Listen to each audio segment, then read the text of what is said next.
ഓഫീസിലേക്ക് പോകുന്നതിന് മുമ്പ് അടുക്കളയിലെ പണികൾ ഒരുക്കി വെക്കാലോ എന്ന് കരുതി നയന കുളി കഴിഞ്ഞതും അടുക്കളയിലേക്കാകും ചെല്ലുന്നത്.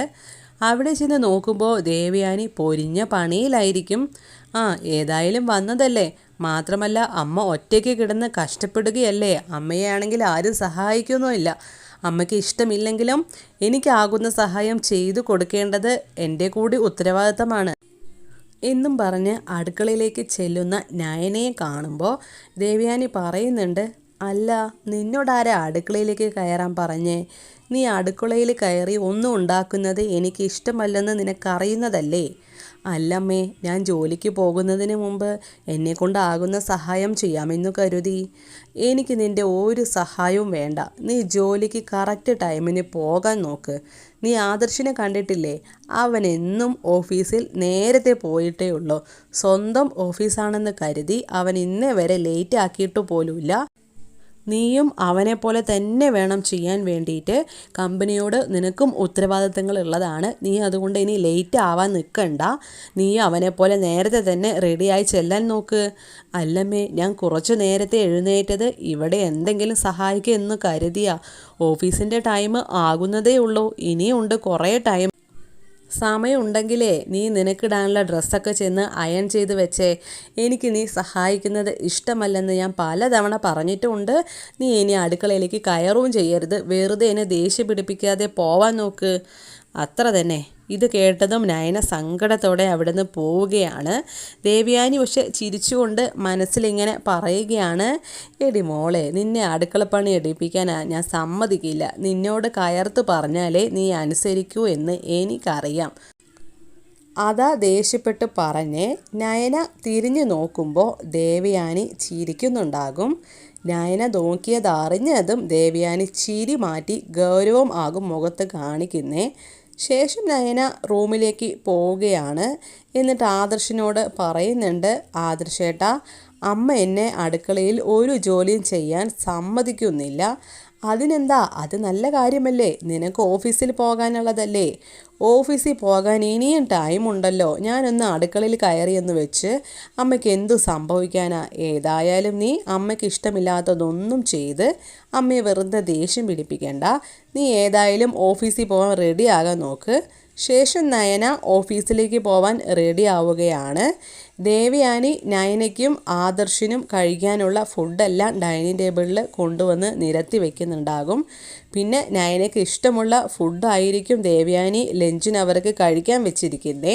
ദേവയാനി തന്നെയായിരിക്കും ലഞ്ചും എല്ലാം പാക്ക് ചെയ്ത് ഇങ്ങനെ റെഡിയാക്കി വയ്ക്കുന്നത്. അങ്ങനെ എല്ലാം പാക്ക് ചെയ്ത് കഴിയുമ്പോൾ നയനയും ആദർശും താഴേക്ക് വരുന്നുണ്ട്. ദേവയാനി അവർക്ക് ഭക്ഷണം വിളമ്പി കൊടുക്കുന്നൊക്കെ ഉണ്ടാകും.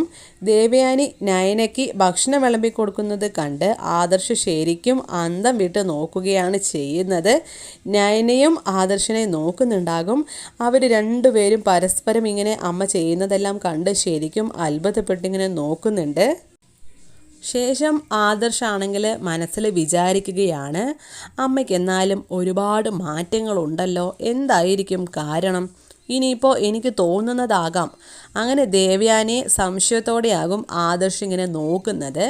അങ്ങനെ ഫുഡെല്ലാം വിളമ്പിക്കൊടുത്ത ശേഷം ദേവയാനി അവർക്ക് കൊണ്ടുപോകാനുള്ള ലഞ്ചും ഡൈനിങ് ടേബിളിൽ ആക്കി വെച്ചതിന് ശേഷം റൂമിലേക്ക് പോവുകയാണ്. ദേവയാനി പോയ ശേഷം ആദർശ് നയനയോട് പറയുന്നുണ്ട്, അമ്മയ്ക്ക് എന്തൊക്കെയോ മാറ്റങ്ങളുള്ള പോലെ, നിന്നോടുള്ള സമീപനത്തിൽ അല്പം മാറ്റം വന്നിട്ടുണ്ടോ എന്ന് എനിക്കൊരു തോന്നൽ. അതെനിക്കും തോന്നി തുടങ്ങിയിട്ടുണ്ട് ആദർശേട്ടാ. അമ്മ ഇപ്പോൾ പഴയ പോലൊന്നും അല്ല. അമ്മ ഇങ്ങനെയൊന്നും അല്ലായിരുന്നു എൻ്റെ അടുത്ത് പെരുമാറിയിട്ടുണ്ടായിരുന്നത്. ഇപ്പോൾ ഒരുപാട് മാറിയിട്ടുണ്ട്. ഇനിയിപ്പോൾ അമ്മയ്ക്ക് സത്യങ്ങൾ മനസ്സിലായി കാണുമോ എന്നാണ് എൻ്റെ സംശയം. അതേതായാലും അങ്ങനെ അറിയാൻ വഴിയില്ല.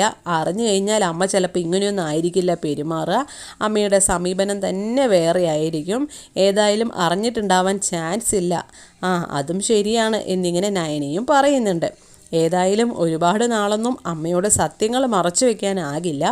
ഒരു ദിവസം ഏതായാലും സത്യം പറയേണ്ടി വരും. പിന്നീട് വരുന്ന കാര്യങ്ങളൊക്കെ നടക്കുന്ന പോലെ നടക്കട്ടെ എന്ന് നമ്മൾ വിചാരിച്ചാൽ മതി. എല്ലാം ആദർശേട്ടൻ്റെയും അച്ഛൻ്റെയും തീരുമാനം പോലെ ആകട്ടെ. എനിക്കൊന്നും പറയാനില്ല. നിങ്ങളുടെ ഇഷ്ടം പോലെ തന്നെയാണ് എൻ്റെയും ഇഷ്ടം. അമ്മയ്ക്കിപ്പോൾ അറിയണമെന്നാണെങ്കിൽ നമുക്കത് പറയാം ആദർശേട്ടാ. അങ്ങനെ നയനയും ആദർശും ബ്രേക്ക്ഫാസ്റ്റ് കഴിച്ചുകൊണ്ടിരിക്കുകയാണ്. ദേവയാനി റൂമിൽ വന്ന് ഫോൺ എടുത്ത് നോക്കുമ്പോൾ ഫ്രണ്ടിൻ്റെ മിസ് കോൾ ഉണ്ടാകും. ദേവയാനി ഡോറ് ക്ലോസ് ആക്കാതെയാകും വെച്ചിരിക്കുന്നേ. ദേവയാനി ആ ഒരു ഫ്രണ്ടിനെ വിളിച്ചിട്ട് പറയുന്നുണ്ട്, വിളിച്ചിരുന്നല്ലേ, വിളിച്ചിരുന്നു, ഇപ്പം എങ്ങനെയുണ്ട് നിനക്ക്? ഞാനിപ്പോൾ പൂർണ്ണമായും ഓക്കെ ആയി, എനിക്കിപ്പോൾ ഒരു കുഴപ്പമില്ല. ഏതായാലും നിനക്ക് കരൾ തരാൻ മനസ്സ് കാണിച്ച ആ കുട്ടി ശരിക്കും നന്മയുള്ളവളാണ്. അതും ഇന്നത്തെ കാലത്ത് ഇത്രയും ചെറുപ്പക്കാരൊക്കെ ഇങ്ങനെ വരിക എന്ന് പറയുമ്പോൾ അത് വളരെ കുറവ് ഉണ്ടാവുള്ളൂ. അതുമാത്രമല്ല, നല്ല മനസ്സുള്ളവർക്ക് മാത്രമേ ഇത്രയും നല്ലൊരു കാര്യം ചെയ്യാനും സാധിക്കൂ. ഇങ്ങനെയൊക്കെ സംസാരിച്ചുകൊണ്ടിരിക്കുകയാണ് ദേവയാനി ഫ്രണ്ടിനോട്. അതേസമയം നയനയും ആദർശവും ആണെങ്കിൽ ബ്രേക്ക്ഫാസ്റ്റ് കഴിച്ച് ഓഫീസിലേക്ക് പോവാൻ നിൽക്കുകയാണ്. ദേവയാനിയെ ആ സമയം അവിടെ കാണാതാകുമ്പോൾ നയന ആദർശിനോട് പറയുന്നുണ്ട്, ആദർശേട്ടാ, ഞാൻ അമ്മയോട് യാത്ര പറഞ്ഞിട്ട് വരാം, അല്ലെങ്കിൽ അമ്മ എപ്പോഴും നമ്മൾ ഓഫീസിൽ പോകുമ്പോൾ ഇവിടെ ഉണ്ടാകുന്നതല്ലേ, ഇപ്പം ഇവിടെയൊന്നും കാണുന്നില്ല, ഞാൻ റൂമിൽ ചെന്ന് എന്തായാലും ഒന്ന് നോക്കട്ടെ, യാത്ര പറഞ്ഞിട്ട് നമുക്ക് പോകാം ആദർശേട്ടാ എന്ന് പറയുമ്പോൾ ആദർശാണെങ്കിലും ശരി നയന, ഞാനിവിടെ എന്തായാലും വെയിറ്റ് ചെയ്യുക, നീ പോയിട്ട് വാ എന്ന് പറഞ്ഞ് നയനയെ വിടുന്നുണ്ടാകും. ഇങ്ങനെ പറഞ്ഞ് നയന ദേവയാനിയുടെ റൂമിൻ്റെ അടുത്തെത്തുന്നുണ്ട്.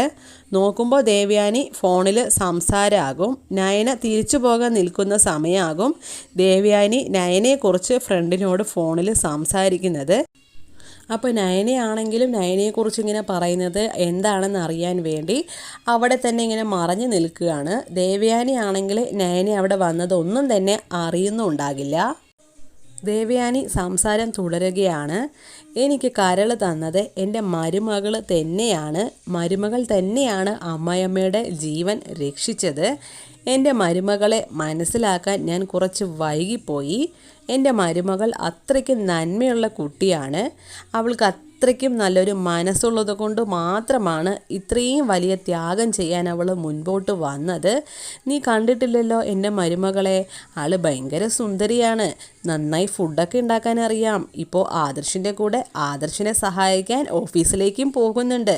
നയന വരയ്ക്കുന്ന ഡിസൈൻ അത്രയ്ക്കും നല്ലതാണ്. എല്ലാ കഴിവുള്ള കുട്ടിയാണ് അവൾ എനിക്കിപ്പോൾ ശരിക്കും എൻ്റെ മരുമകളല്ല, എൻ്റെ സ്വന്തം മോളെ പോലെ തന്നെയാണ്. അല്ല, എനിക്ക് പിറക്കാതെ പോയ എൻ്റെ മോള് തന്നെയാണ്. ഇത്രയും കേട്ടതും നയനയുടെ കണ്ണുകൾ നിറഞ്ഞൊഴുകുന്നുണ്ടാകും. ശേഷം നയന ഇങ്ങനെ സ്വയം പറയുന്നുണ്ട്, അമ്മ സത്യം അറിഞ്ഞിട്ടും അറിയാത്ത പോലെ അഭിനയിച്ചതായിരുന്നു. ശരിക്കും അമ്മ ഞാനറിയാതെ തന്നെ എന്നെ സ്നേഹിച്ചു തുടങ്ങി. ഏതായാലും അമ്മ ആരും അറിയരുതെന്ന് ആഗ്രഹിച്ചതല്ലേ, അതുകൊണ്ട് ഞാനായിട്ട് അമ്മയെ അറിയിക്കുന്നില്ല ഞാൻ അറിഞ്ഞതൊന്നും. അമ്മയ്ക്ക് എപ്പോഴാണോ സത്യം അറിയിക്കാൻ തോന്നുന്നത് അപ്പോൾ മാത്രമേ ഞാനും അമ്മയോട് അങ്ങനെ തന്നെ സംസാരിക്കൂ, എല്ലാ സത്യങ്ങളും അറിഞ്ഞ രീതിക്ക് ഞാൻ സംസാരിക്കൂ. ഇപ്പോൾ ഏതായാലും ഈ ഒരു സന്തോഷ വാർത്ത എനിക്ക് ആദർശേട്ടനെ അറിയിക്കണം. ആദർശേട്ടന് ഒരുപാട് സന്തോഷമാകും. എനിക്ക് എന്തായാലും സന്തോഷമായി, അമ്മ എന്നെ സ്നേഹിച്ചു തുടങ്ങിയല്ലോ.